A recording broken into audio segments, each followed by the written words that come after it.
So the three aces hands that we're going to go over happened chronologically. All right. So get raised 31-24 player with a 12% 3-bet and a 55% fold to 3-bet and a raise 3-bet of 27%. So it looks like he's small sample size. But still a 4-bet, pretty high 4-bet. We end up 3-betting, and he ends up 4-betting. So this guy's playing fairly loose, and he's 3-betting fairly aggressively, and we expect him to be 4-betting pretty wide too. Yeah. So, kind of a similar situation, just in the positions, but this player is significantly more aggressive. Yeah. So this would be a great example of a time when I think that flatting the 4-bet would be better. Because if you do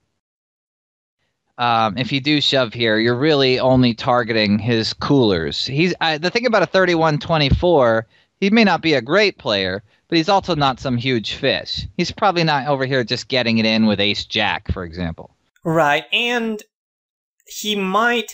And the thing is, if we shove, he's going to call with all his quote-unquote value hands, but he's going to fold all his bluffs. That's right. And we think that when he 4-bets, especially, cutoff versus button, we just expect him to have a lot of bluffs. So I wouldn't be surprised if he's bluffing here half the time or right around that percentage. Right. And if we flat, we're getting it in on anything other than a Queen Jack 10 flop.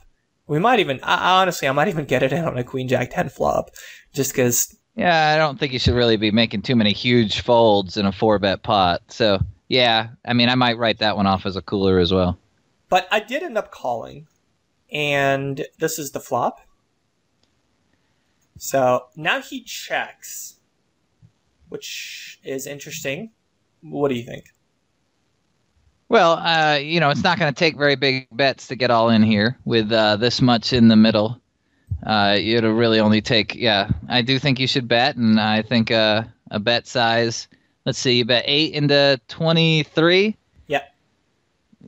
Looks reasonable. I'm totally fine with that. If he's checking here, if he is check raising, we want to give him that opportunity to do it.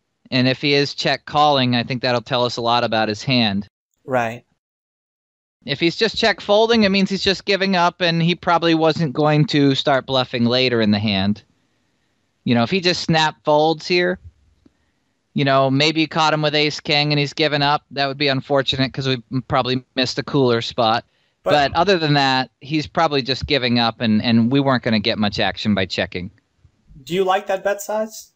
I do like this bet size. Okay. I like it too. Hands up folding.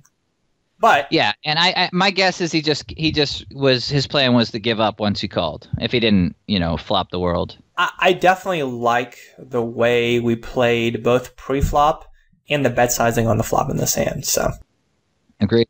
All right, so that's the second aces hand.